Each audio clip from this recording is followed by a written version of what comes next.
មានឈ្មោះឲ្យឆ្ងាញ់ទៀតបងជួយប្រាប់ពីកាហ្វេនេះតិចបានអត់បាននេះជាកាហ្វេមកពីខេត្តមណ្ឌលគិរីជា Fine Robusta ឬ Robusta ប្រណិតដែលត្រូវបានទទួលស្គាល់ដោយស្ថាប័នវិនិច្ឆ័យកាហ្វេអន្តរជាតិពិតជាគួរឲ្យចាប់អារម្មណ៍មែនបងជួយប្រាប់បន្ថែមពីប្រវត្តិកាហ្វេនេះបានអត់បងបានតោះយើងទៅទាំងអស់គ្នាចាបង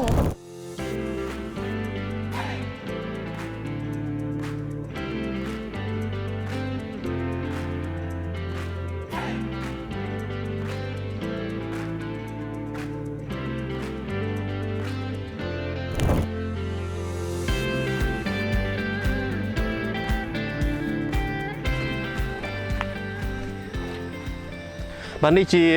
ដំណាក់កាលដំបូងនៃដំណាំកាហ្វេហើយទីតាំងនេះជាទីតាំងបណ្ដុះកូនកាហ្វេរបស់គូពីដែលយើងរៀបចំឡើងដើម្បីបង្ហាញដល់កសិករអំពីបច្ចេកទេសដាំដុះបែបកសិកម្មទំនើបក៏ដូចជាការដាំដុះកាហ្វេធ្វើម៉េចឲ្យស្របតាមស្តង់ដារដើម្បីទទួលបានទិន្នផលខ្ពស់បាទនេះជាដើមកាហ្វេដែលយើងមានទាំង Arabica និង Robusta ផងដែរហើយកូនកាហ្វេនៅទីនេះគឺបណ្ដុះដោយអ្នកជំនាញដែលបានទទួលការបណ្ដុះបណ្ដាលពីអន្តរជាតិដែលធ្វើម៉េចពូជកាហ្វេនេះឲ្យស័ក្តិសមទៅនឹងដីនៃខេត្តមណ្ឌលគិរីរបស់យើងតែម្ដងបាទ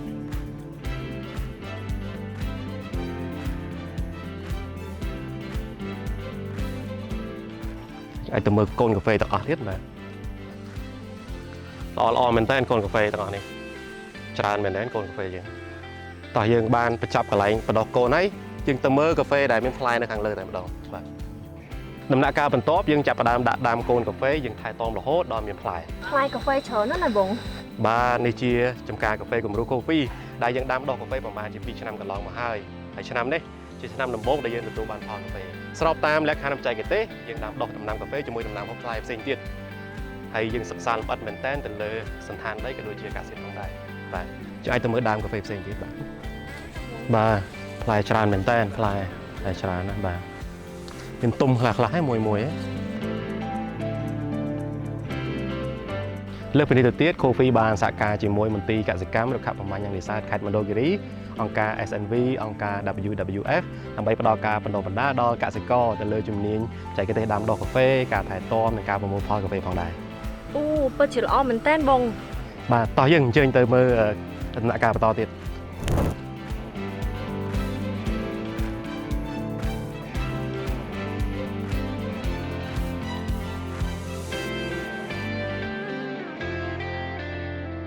បាទស្វាគមន៍មកកាន់សហគ្រាសកែច្នៃគ្រាប់កាហ្វេធម្មជាតិ Coffee ហើយទីតាំងនេះផ្ទាល់ស្ថិតនៅក្នុងស្រុកពេជ្រតាខេត្តមណ្ឌលគិរីសម្រាប់ទីតាំងនេះគឺយើងទទួលទិញគ្រាប់កាហ្វេពីវិជាកសិករក៏ដូចជាផ្លែកាហ្វេស្រស់ដើម្បីធ្វើការកែច្នៃ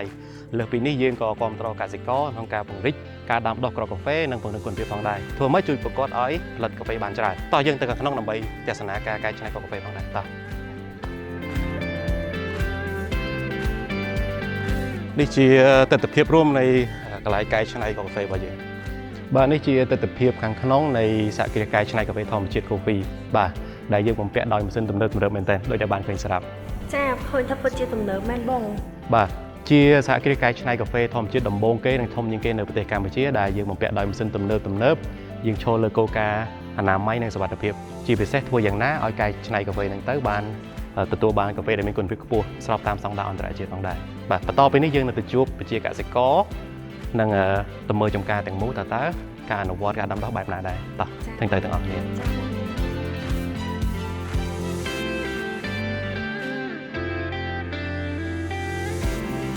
តោះយើងទៅមើលចំការកាហ្វេយ៉ាងតទៀតបាទជួបបងតែម្ដងជំរាបសួរបងចាបាទកំពុងទៅអីដែរបងចាខ្ញុំមកមើលតែងម៉ែកតែងអីចឹងណាគ្រូបាទមើលដំណាំកាហ្វេបងបាទចាបងដាំដុះកាហ្វេនៅតំបន់មណ្ឌលគិរីប្រហែលឆ្នាំដែរបងតាំងពី2020 21រហូតដល់25ហ្នឹងគ្រូ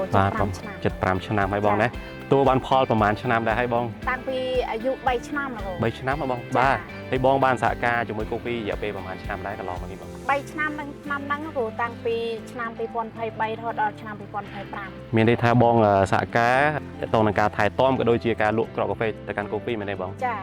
បាទលើពីនេះតើបងបានទទួលបានវគ្គបណ្ដុះបណ្ដាលអីខ្លះដែរពីខាង Coffee បងខ្ញុំបានទទួលវគ្គបណ្ដុះបណ្ដាលការតុបតែងម៉ែកហើយនឹងការដាំហើយនឹងការដាក់ជីនិងការបាញ់ថ្នាំលោកបាទចាបាទបន្ទាប់ពីហ្នឹងមកឃើញទិន្នផលកែប្រែកើនឡើងជាងមុនប្រសើរច្រើនទេបងចាប្រសើរលោកប្រសើរច្រើនទេបងបាទ ចុះក្នុងសហគមន៍របស់យើងនេះតើបងប្អូនយើងបានចូលរូបវគ្គបណ្ដុះបណ្ដាលជាមួយបងដែរទេឬក៏មានច្រើនដែរហើយ ចាមានច្រើនដែរលោកគ្រូចាតែមិនទាន់អស់មកភូមិលោកគ្រូ អត់អស់ហើយណា ចា បាទអរគុណច្រើនបងសម្រាប់ការផ្ដល់ព័ត៌មានបងអញ្ជើញបងបន្តការងារទៀតបងចឹង ចា បាទតែយើងទៅមើលចំការមួយទៀតដើម្បីជួបកសិករយើងដែលបានដាំដុះកាហ្វេទៀតតើជិះតើយើងមកចំការមួយទៀតហីអូជួបបងប្រុសតែម្ដងជំរាបសួរបងបាទកំពុងទៅអីដែរបង កំពុងតែធ្វើដាច់ដៃមេកាហ្វេហើយនឹងមើលដំណាំដែរ បាទផ្លែច្រើនមែនតើផ្លែកាហ្វេច្រើនមែនតើបាទខ្ញុំអាចដឹងបានទេបងឃើញចំការបងធំមែនតើបងដាំដុះកាហ្វេនេះប្រហែលឆ្នាំដែរបង វា6ឆ្នាំបង 6ឆ្នាំហើយបងហើយប្រហែលឆ្នាំទៅយើងអាចប្រមូលផលកាហ្វេបានបង ជីទូទៅគឺ4ឆ្នាំគឺផ្លែពេញ ផ្លែពេញក្នុង4ឆ្នាំហ្មងបាទអាចដឹងបានទេតើបងមួយយ៉ាងនេះបានលក់គ្រាប់កាហ្វេហើយខាងកូហ្វីបានប្រហែលរដូវហើយបង បាទខ្ញុំលក់ឲ្យទៅកាហ្វេបាន2ដងហើយបាទ បាទតម្លៃបើធៀបតែបងដឹងថាតើប្រសើរជាងមុនឬក៏យ៉ាងណាដែរបង លក់ទៅឲ្យក្រុមហ៊ុនគឺប្រសើរជាងមុនតិចបាទ ប្រសើរខ្លាំងបាទបងមានកិច្ចកងត្រាមួយក្រុមហ៊ុនដែរទេបងបាទប្រសើរមែនតើតើបងធ្លាប់ចូលរួមវគ្គបណ្ដុះបណ្ដាលពីកាហ្វេនេះទេបង បាទខ្ញុំបានចូលរួមវគ្គបណ្ដុះបណ្ដាលបាន6ដងដែរ 6ដងហើយបង ឆ្នាំ3ដង មួយឆ្នាំ3ដងណាបងបាទហើយការអនុវត្តពីបច្ចេកទេសទាំងអស់ហ្នឹងមើលទៅអាចជួយបងបានច្រើនទេបង អាចជួយបាន មានន័យថាទិន្នន័យទិន្នផលកាហ្វេបានកើនជាងមុនខ្ញុំជឿថាបើបងនៅបន្តចូលរួមចេះទិន្នន័យនឹងបន្តកើនឡើងទៀតបាទទិន្នផលកើនឡើងបងមានអីជាសារដើម្បីចែកជូនបងប្អូនយើងជាប្រជាកសិករនៅឃុំប៊ូស្រាក៏ដូចជាខេត្តមណ្ឌលគិរីឬក៏ខេត្តផ្សេងទៀតដែលអាចដាំដុះកាហ្វេបានបងមានអីជាសារទេបងដើម្បីចែកជូនបងប្អូនយើងបង ភាសារបស់ខ្ញុំគឺឲ្យបងប្អូនទាំងអស់ក្នុងស្រុករបស់យើងជួយដាំបើន័យថាយើងឲ្យដាំក្នុងមួយវិសាយ៉ាងតិចបាន1000ទៅ2000ដើមដើម្បីផ្គត់ផ្គង់គ្រួសារនិងផ្គត់ផ្គង់ទីផ្សារក្នុងស្រុករបស់យើង បាទដោយដែលយើងឃើញអញ្ចឹងឥឡូវនេះទីផ្សារកាហ្វេយើងគឺមានតម្រូវការច្រើនមែនតើហើយពិសេសនោះកសិកររបស់យើងមានជំនាញដាំដុះការថែទាំពិសេសការប្រមូលផលការកែច្នៃមានបច្ចេកទេសខ្ពស់ជាងមុនហើយស្របតាមស្តង់ដារអន្តរជាតិខ្ញុំគិតថាយើងនឹងអាចប្រមូលផលបានច្រើននេះលក់ក្នុងតម្លៃខ្ពស់ផងដែរបាទអរគុណច្រើនបងសម្រាប់ការផ្ដល់ព័ត៌មានបងបាទដោយដែលបានឃើញទស្សនវិជ្ជាចំការក៏ដូចជាកសិករយើងផងដែរឃើញថាតម្លៃកាហ្វេរបស់យើងកំពុងតែកើនឡើងពិសេសនោះទីផ្សារគឺមានតម្រូវការខ្ពស់មែនតើដែលកត់សម្គាល់មែនតើនោះគឺថាកសិកររបស់យើងមានជំនាញក្នុងការដាំដុះការថែទាំក៏ដូចជាការប្រមូលផលប្រសើរជាងមុនហើយលើសពីនេះក្រុមហ៊ុនកូហ្វីទទួលទិញផលកាហ្វេពីពួកគាត់ផងដែរតាមកិច្ចសន្យា នឹងឯងបងចំណុចហ្នឹងខ្ញុំឃើញថាពិតជាល្អមែនតើដែលក្រុមហ៊ុនកូហ្វីបានជួយទៅដល់ប្រជាកសិករនៅតំបន់មណ្ឌលគិរីហ្នឹងណាបង បាទនេះជាគម្ការអនុវត្តគម្រោងអភិវឌ្ឍខ្សែចង្វាក់តម្លៃកាហ្វេប្រកបដោយចីរភាពរបស់កូហ្វីនៅខេត្តមណ្ឌលគិរីរបស់យើងនេះគឺក្នុងគោលបំណងធ្វើម៉េចឲ្យគុណភាពកាហ្វេមណ្ឌលគិរីយើងមានគុណភាពខ្ពស់ស្របតាមតម្រូវការទីផ្សារជាតិនិងអន្តរជាតិជាពិសេសនោះលើកកម្ពស់ជីវភាពប្រជាកសិកររបស់យើងតែម្ដងបាទអរគុណសម្រាប់ការទស្សនាកាហ្វេរបស់យើង